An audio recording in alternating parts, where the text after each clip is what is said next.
This is when the helical time stops, the screw bottoms out.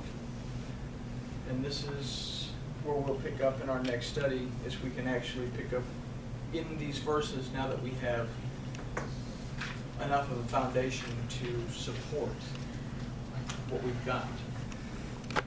We'll be surprised that what these verses say in English is not at all what they say in Aramaic. In Bereshis 1:1, there are 6 alephs. Okay? Aleph represents 1 or 1,000, saying 6,000 years.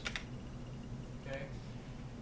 Don't read anything into this, but if we are in 57, going into 5776, it doesn't leave a whole lot of time for humankind to figure it out. Okay? The Torah is the Torah. The Torah tells us exactly what it is.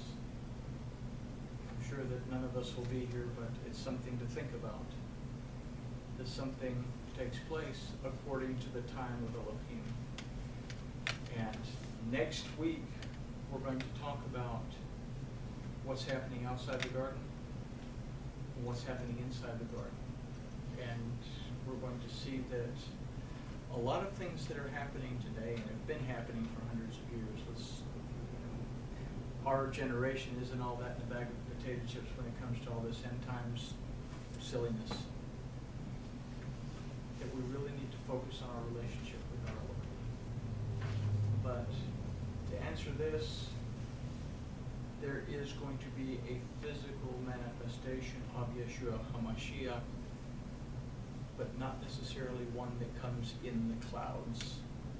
Okay? And that's what we'll talk about. That's what we'll pick up next week. Right now we have the manifestation of Yeshua Mashiach. We are in the kingdom of Elohim now. We are in the realm of Elohim now if we believe and receive. Because we worship in spirit and in truth. When this kingdom comes, it will be not only a spiritual manifestation, but a physical manifestation as well, because we are both physical and spiritual. Elohim is going to touch on all of our senses. Okay? Any questions? I know it was kind of long, but sorry, but yeah, any questions? Jump in there. You have the notes. Please go over them if you have time. And so what were you thinking was scandalous along the way as you went through those couple of times where you pointed out where you thought? What do I think? Because when you tell people that there was a humankind that was created first, and then you have an Adam that was created within the garden, people freak out. Yeah.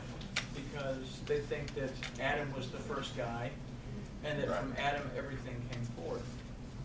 But what we saw in Torah is that this isn't the case.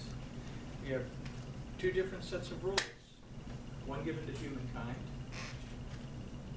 eat from everything all over the earth, and one given to Adam, eat freely from all the trees in the garden, but don't touch the tree of the knowledge of good and evil. Don't eat from it. He didn't say anything about touching it. So that scandalizes people. They freak out, they wig out, and I would like to know everything is equal. Not everybody is equal. Everybody? It's not equal. Adam is men and women. It was the rabbis and the church fathers that were the male chauvinist pigs. There is no respecter of persons. Elohim is not a respecter of persons. Your gender is irrelevant. That's why when he tells the children of Israel to keep tassels on your garment, he's talking to the children of Israel. You tell an Orthodox Jewish guy to tell his wife to wear a tallis, he's going to hit you over the head with his hat. Okay? Women aren't supposed to wear tallis, and women aren't supposed to be in the same room as men, and you can't even dance with your wife. You use a handkerchief. Great rules. Okay. Anybody, Any questions on this mess? I know it was kind of long, but it may be a little longer next week. Next year, hopefully, we'll start to look at the meanings and such of the Aramaic letters, which are along the same lines as the Hebrew letters, but we need to be able to differentiate. Groovy doofy? Groovy.